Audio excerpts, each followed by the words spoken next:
মুখোশে ঢাকা মানুষগুলো দেখতে কিন্তু অপরূপ মানুষের মতোই। আমরা বুঝতেই পারি না এরা এত এত মিষ্টি আচরণ দেখিয়ে আমাদের কত কিছু আমাদের কাছ থেকে ছিনিয়ে নেয়। তবে কোনো ধারালো অস্ত্র যে ক্ষতি করতে পারে তার চেয়ে কিন্তু অধিক বেশি ক্ষতি করে এই মুখোশধারী মানুষগুলো। কি ঠিক বললাম তো বন্ধুরা? গুড মর্নিং এভরিওয়ান, কেমন আছো তোমরা সকলে? আশা করছি খুব ভালো আছো। আমার নতুন একটি ভিডিওতে তোমাদের সকলকে জানাই অনেক অনেক স্বাগত আর অনেক অনেক ভালোবাসা। হ্যালো বন্ধুরা, আমি এখন পড়তে বসেছি। তো দেখতে পাচ্ছ এই যে বই নিয়ে বসে পড়েছি।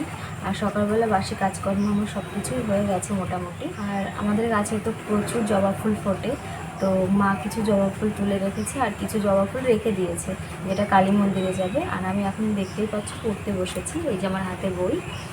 তো যাই হোক, তোমরা ভিডিওটি দেখতে থাকো, আশা করছি খুব ভালো লাগবে। আর হাজব্যান্ড যেহেতু বাড়িতে রয়েছে তো টুকটাক কাজ তো ও করছেই। আর দেখো এই যে মইটা ও বানাচ্ছিল।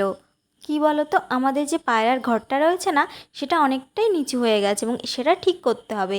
এছাড়া জামা মেলার যে তারটা রয়েছে ওটাও অনেকটা নিচু হয়ে গেছে, তো সেটাই ঠিক করার জন্য ওটা বানানো হচ্ছিল। আর মইটা বানানোর জন্য কিছু যন্ত্রপাতি বাড়িতে ছিল না, সেটাই ও জেঠুদের বাড়ির থেকে আনছিল। ঘড়িতে এখন সময় হয়েছে বেলা 10টা মতো। তো মা বাজারে গেছিলো আর বাজার থেকে দেখো ফুচকার কিছু জিনিসপত্র আর ডিম নিয়ে এসছে।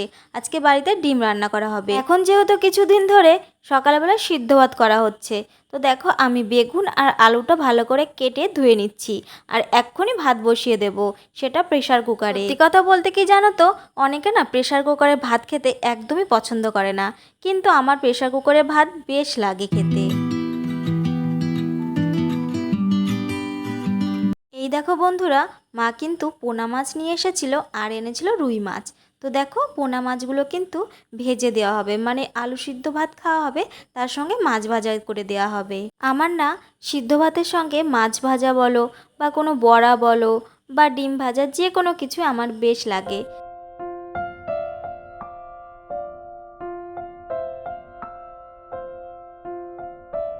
আর এই দেখো বন্ধুরা, সকালবেলা তো সিদ্ধ ভাত করা হয়েছিল, কিন্তু সেই সিদ্ধ ভাতটা আমি আলু আর বেগুন একসঙ্গে মাখিয়েছিলাম, আর সঙ্গে কাঁচা পেঁয়াজ, তেল আর লবণ। ব্যাস, সকালের খাবার দাবার তো আমাদের রান্না করা হয়ে গেল, কিন্তু দুপুরবেলাও তো রান্না করতে হবে না। তো দেখো এখানে রয়েছিল রুই মাছ, সেই রুই মাছটা রান্না করা হবে। বন্ধুরা, আজ কয়েকদিন ধরে এত পরিমাণে আমাদের এদিকে বৃষ্টি হচ্ছে, তো আজকে দেখো বেশ সুন্দর রোদ উঠেছে। তো সব জামা কাপড়গুলো কেচে ধুয়ে মেলে দিয়েছি। এই দেখো মা কিন্তু অনেকটা খাসির চর্বি নিয়ে এসেছিল। আসলে কি বলতো, ঘুগনির সঙ্গে যে খাসির চর্বি দিয়ে রান্না করে না, বেশ লাগে খেতে কিন্তু। আর এই দেখো মা কিন্তু এখন ব্যাটারটা তৈরি করে নিচ্ছে। আচ্ছা, এর মধ্যে কি কি দিয়েছে জানো তো? বেসন, লবণ, হলুদ আর একটুখানি লঙ্কার গুঁড়ো। কেননা একটু ঝাল ঝাল না হলে খেতে কিন্তু ভালো লাগবে না। আর সকালবেলা এই বড়া দিয়ে আর মাছ ভাজা দিয়ে যে কি ভালো লাগছিল ভাতটা খেতে।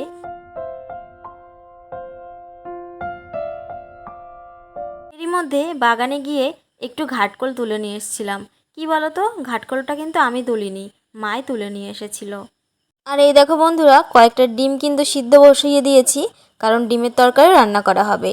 আর ডিমের তরকারির জন্য আলুটাও কিন্তু আমি ঠিক সাইজ মতো কেটে নিয়েছি। জানো তো, দেখেছি আলু যদি কেটে জলের মধ্যে না রাখি, তাহলে না আলুটা কেমন কালো কালো দাগ হয়ে যায়।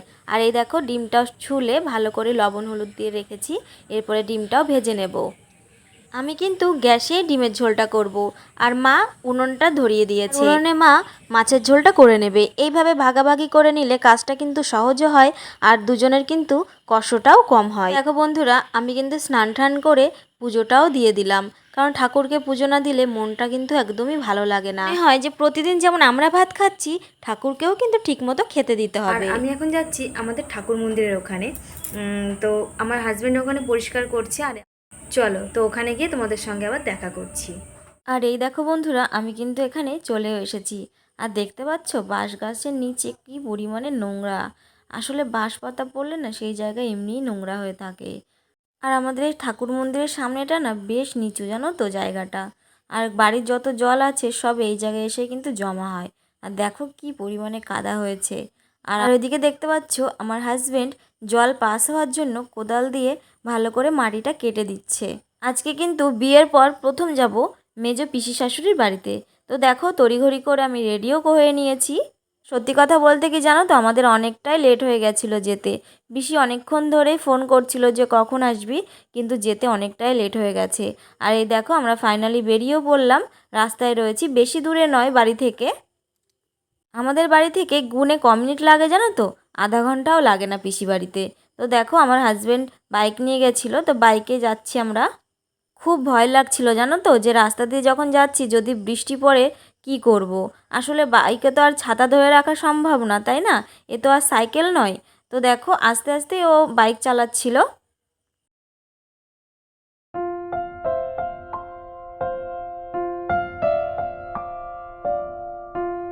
আর এই দেখো বন্ধুরা, আমরা কিন্তু চলে এসেছি পিসির বাড়িতে। আর এই যে ফটোগুলোতে তোমরা মালা দেখতে পাচ্ছ, এনারা কিন্তু এখন আর বেঁচে নেই। এখানে রয়েছে পিসামশাই, তারপরে পিসির শ্বশুর শাশুড়ি, আর আছেন আমার ঠাকুমা শাশুড়ি, আর হলো দাদু। আর এই দেখো আমরা এসে কিন্তু একটু রেস্ট নিচ্ছিলাম। পিসি বাড়িতে এসে খুবই ভালো লাগছিল। আর দেখো এই ঘরে পিসি থাকে, আর পিসির সঙ্গে অনেক গল্পগুজব করছিলাম। আর এই সিংহাসনের মধ্যে আমার চোখ গেল, ওই যে দেখতে পাচ্ছ, কাঁসা না পিতল আমি ঠিক বলতে পারবো না, লক্ষ্মীনারায়ণ। জানো তো আমার খুব শখ আছে এই ঠাকুরের মূর্তি কিনে নিয়ে আসার। পিসি বাড়ি থেকে তো আমরা অনেকক্ষণ আগেই বাড়ি চলে এসেছিলাম। তারপরে দেখো ওই দেখো আমার সামনে আমার হাজবেন্ড রয়েছে, আর পেছনে রয়েছি আমি আর পাপিয়া। আমরা এখন যাচ্ছি মায়ের ফুচকা খেতে। তো দেখো বিকালবেলা একটু ঘুরু ঘুরু হয়ে যায়, আর এদিকে ফুচকাও খাওয়া হয়ে যায়। আর বাড়িতে না বিকালবেলা থাকতে একদমই মনটা ভালো লাগে না। দেখো বন্ধুরা আকাশটা কি ভালো লাগছে বলো।